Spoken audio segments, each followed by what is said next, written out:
Hello, darlings. You've all heard of Marilyn Monroe.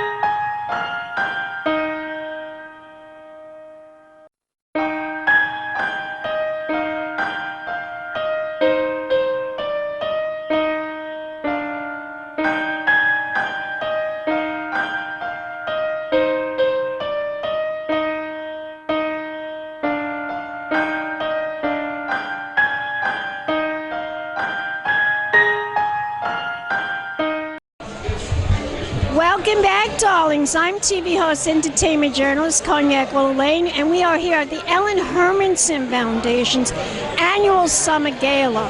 And I'm here with the lady of the hour. She is one of the honorees tonight. She's the publisher of Dance Papers, Victoria Schneps. Congratulations on receiving this award. What does this feel like? Well, you know, what it feels like is I'm delighted that when they told me that they went over their goal and they raised more money and they sold out. That's what it feels like. Great joy that they were able to raise the money they need. That's wonderful. And tell my audience how you found out about the Ellen Hermanson Foundation. Well, I had breast cancer myself. Me too. And so, you know, I've known Julie Ratner for many years, and the cause is a great one because you know where the money's going. That's right. We know where the money is going. And so many of these organizations, you don't really know that. Right. You don't know that. But you're doing something else. I saw on Dance Papers there's a contest. A contest. Oh, Tell us about that. Well, for the Hampton Classic, I decided that I had been to the Royal Ascot races in England, and every woman there had to wear a hat 5 inches or more, and every man had to wear a high hat and cutaways. So I said, well, why shouldn't we at the Hampton Classic have everybody in hats? So I said, let's have a hat contest. So Dance Papers is sponsoring a hat contest at the Hampton Classic. Victoria, tell my audience, where can we go to learn more information? DancePapers.com. Thank you so much, darling. Don't go away yet. We're going to take a picture. We'll be back in a moment, darlings. More interviews coming up. Keep watching. Pink Champagne Kisses.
Welcome back, darlings. I'm TV host, entertainment journalist, Cognac Wellerlane, and we are here at the Ellen Hermanson Foundation, their Summer Gala.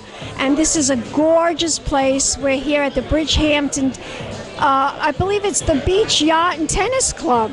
And I'm here with one of the honorees, and she is going to introduce herself to the camera and tell us how thrilled she is to be receiving this award tonight.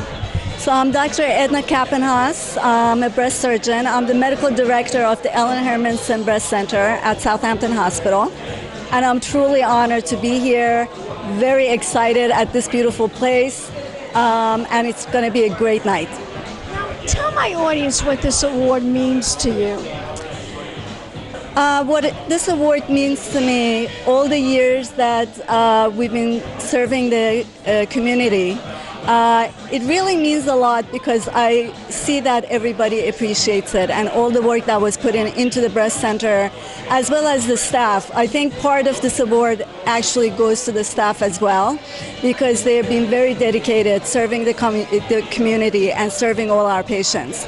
So it's a special night. There's so many things now, because I'm a survivor. I'm a breast cancer survivor.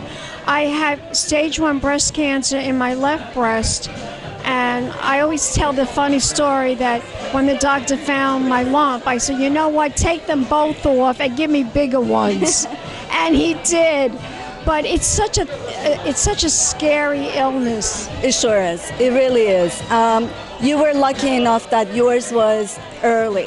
Very early, stage 1, and nothing spread to nothing went to my lymph nodes, but they did take one lymph node out on the left side, and and I'm so grateful that I was able to find it. But so many women out there, they don't have a happy ending like I did.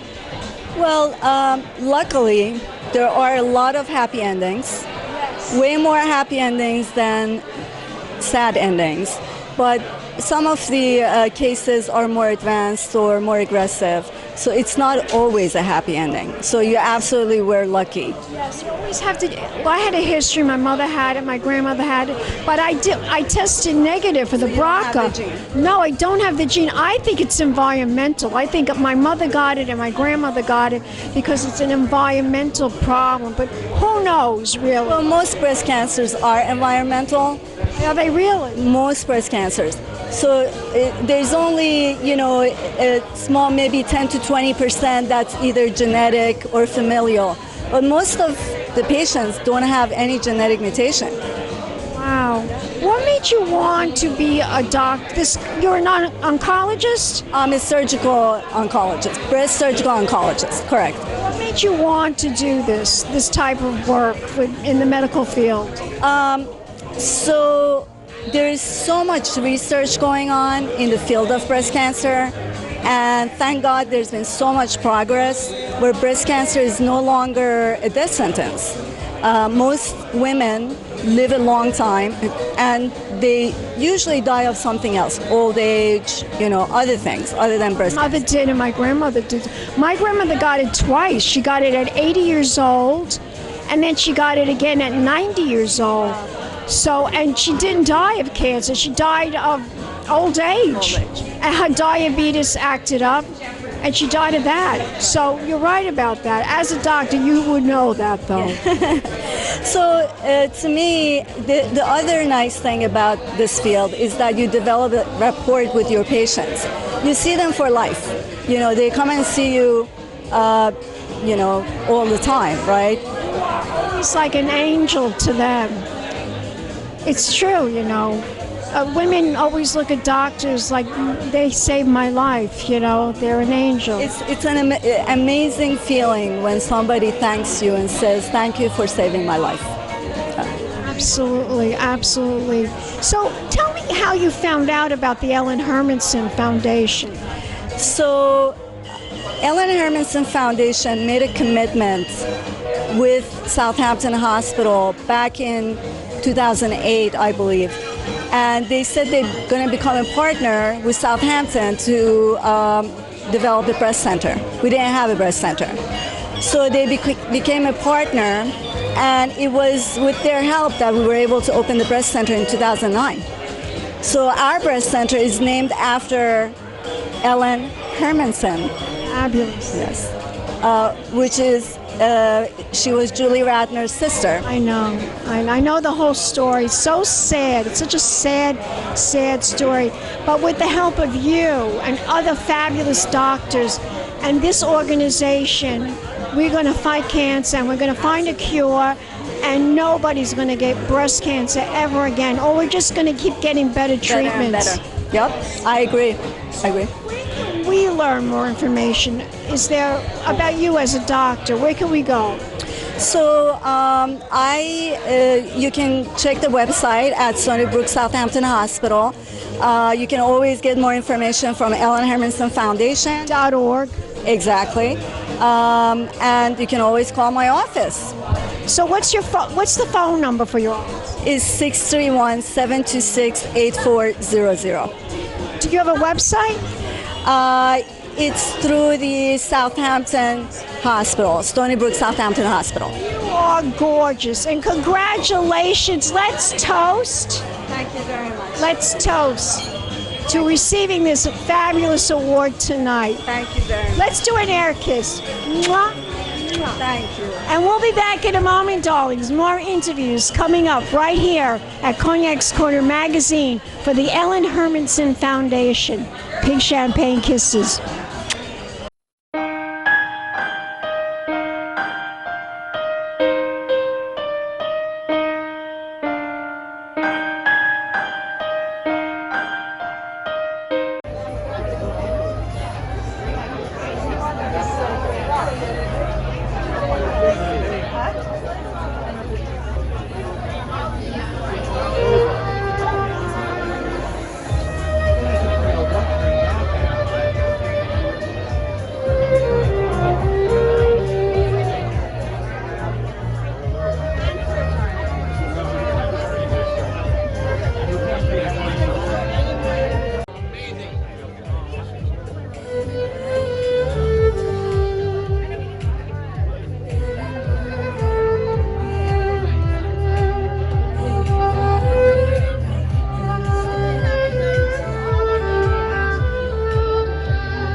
Welcome back, darlings. I'm TV host, entertainment journalist, Cognac Wellerlane, and I'm here with a very special person. He's a big supporter of tonight's event.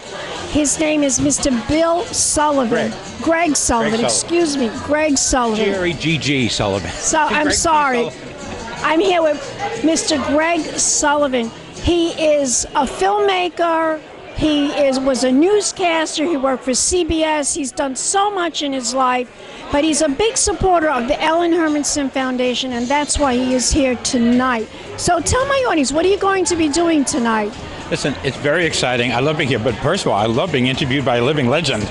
You're great. You've been doing this for a really long time. Over 20 years. Over 20 years. Congratulations. Well, and I mentioned before, yes, I worked at CBS News for 10 years, local news, network news, and 60 Minutes. My first job was pinning a microphone on Walter Cronkite. I mentioned that. What was that like, working with Walter Cronkite? You know something? And I used to have Walter on my resume as a reference.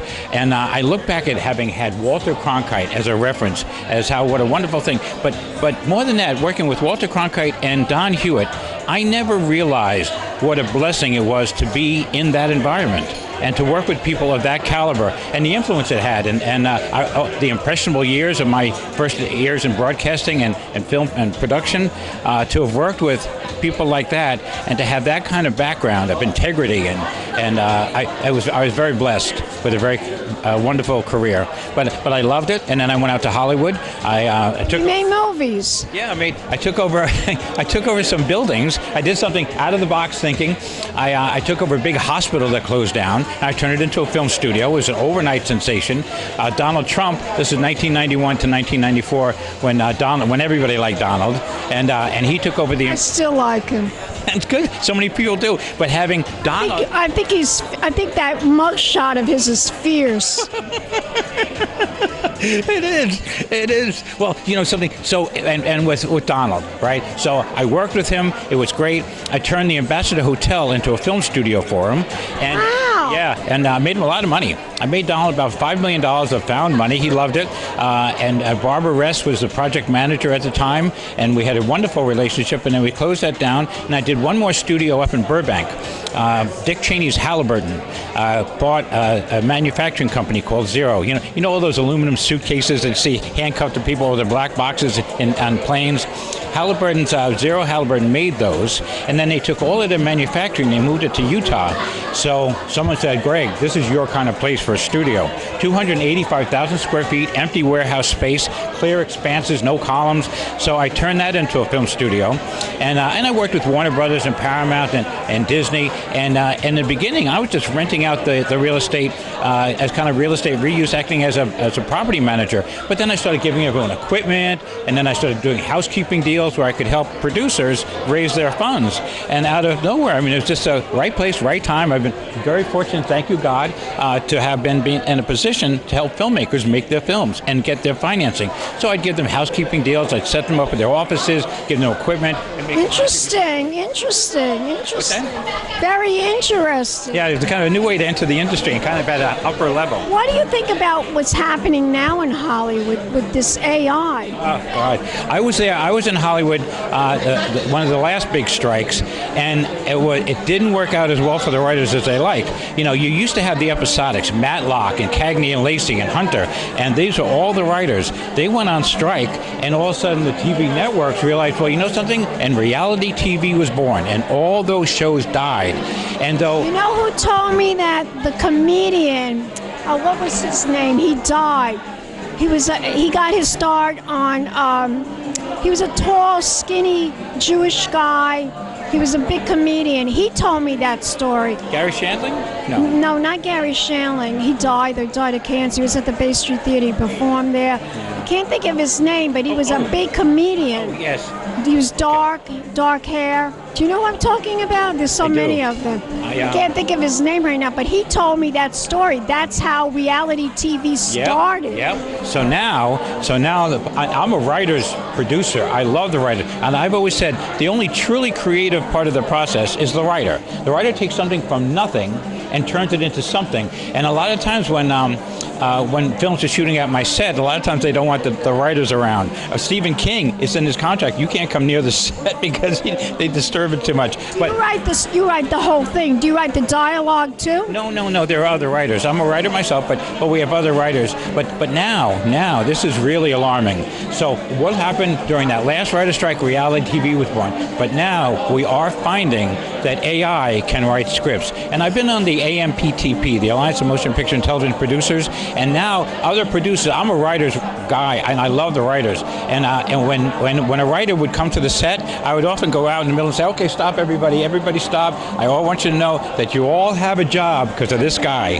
This writer is the reason all of you have a job. So everyone would applaud. But now AI really can write scripts with empathy and sincerity. And it's Are you serious? Yes. And Scott Pelley did a thing on 60 Minutes and was talking to AI and said, okay, there was a thing that they gave to Hemingway a long time ago, challenge. Give us the shortest novel that you could write. Hemingway came up with the 6-word novel. For sale, baby shoes, never worn. And it really is brilliant. For sale, baby shoes, never worn. And you think, look at all that's involved in those 6 words. AI, Scott Pelley said, expand on this. And AI wrote this gorgeous story, scenario around it. And the freaky part was, at the end, and it blew Scott Pelley's mind, at the end, AI had written, but the mother was consoled knowing that her child was happy up in heaven. And Scott was, oh my God. So AI wrote something of such compassion and understanding the human. Eloquent. Eloquent, and but the mother was consoled knowing that her baby was happy up in heaven. AI wrote something like that. and you think, oh my God. And now everyone's going out and saying, write me a script about this, write me a script about that. And it is churning out these scripts. So I'm like a little worried for the writers, because first there's certain things we recognize AI is not going to be able to do, but writing a story about something, write me a story about a surfer. Boom, it'll come back with a story about a surfer. That's a little scary for the writers. So where do you think all of this is heading to now? Oh God, I don't know. It's a little scary. Really evolving. It's evolving into something else, and we just have to be. We're just going to have to evolve with it, I guess. I don't think we could change anything. I don't know. Well, you're very wise. Yes, if we don't evolve with it, it will hurt us. But making sure that we watch over AI, and that we're the ones that are programming, and that it doesn't take over for us. That's a challenge, because AI is smart. It's smarter than we are. But now you're a writer. You've made films. You work with Walter Cronkite. You were a newscaster. You did all of that. What's next for you right now? What's next for you? It's a very interesting question. Part of it I don't want to disclose here, because I've got this wonderful thing. I was working in Bayside. My mom, I kind of came home from Hollywood to take care of my mom before she passed away in Bayside. And then I started volunteering on the town. I got on a local business improvement district, like a business association. And I started food fairs and arts and crafts festivals and street music festivals, just for fun. And then I took my background in television, and I said, well, I'm just going to start doing little videos around town. And so here I am producing and having movies going through my studios that are $100 million productions. Hoffa with Jack Nicholson, Line of Fire, Clint Eastwood. Those are some of my favorite. Forrest Gump, working with Michael Tadros, who ran Paramount. And then I'm back in Bayside, and I'm following the Little League parade with the camera, live streaming it. And people are like, Greg, what are you doing? I was like, I love it. So I started doing that, and the people in town loved it. So then I started doing interviews with the people in the town and highlighting, calling the living legends of Bayside. And then I followed the musicians of Bayside, and I created this website for Bayside. And I got 40,000 people following me. Everybody loves it. And so, wow, this is kind of cool. So I just started out in Montauk. You could go to Bayside Live TV, and I can go to Montauk Live TV, and kind of following in the footsteps of a living legend like you, going around and interviewing the interesting people in the town, and I found it as rewarding as anything I've done in the film industry. You're having a lot of fun. I am. Tell my audience the website. Where can we go to find out more information about you? Well, first, if you even though we're kind of sick of Facebook, if you went to Greg P. Sullivan, G-R-E-G-G-P. Sullivan on Facebook, or Google me. You Google Greg P. Sullivan, you're going to see a list of all my films and everything, but the websites that are kind of cool, neighborhoodlivetv.com, and first, the flagship was BaysideLiveTV.com, and that's really where I've started, but that's the fun part. Okay, so we're going to do that, and I want to thank you, and let's toast. Let's toast. And let's do an air kiss. And we'll be back, darlings, with more interviews right here in the Hamptons. Keep watching Pink Champagne Kisses. Here I am with the living legend.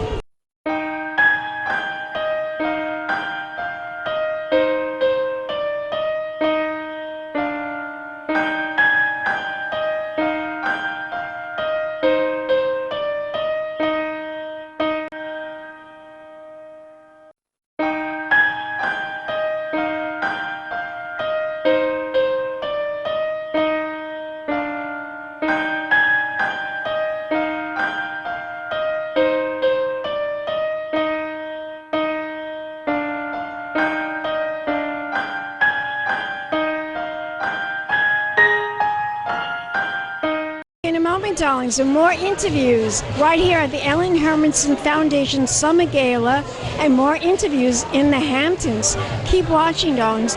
Pink Champagne Kisses. Hello, darlings. You've all heard of Marilyn Monroe. Some of you know Bridget Bardot.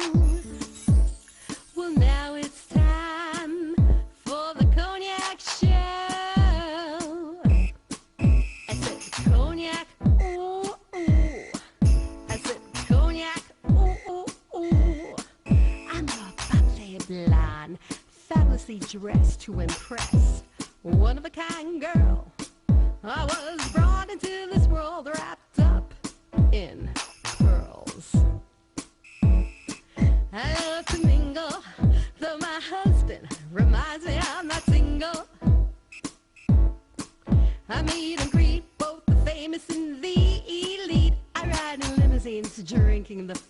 champagne, wearing furs, dazzling diamond jewelry. A girl can't complain. I live upscale life, dining in the finest restaurants, eating the best caviar for free.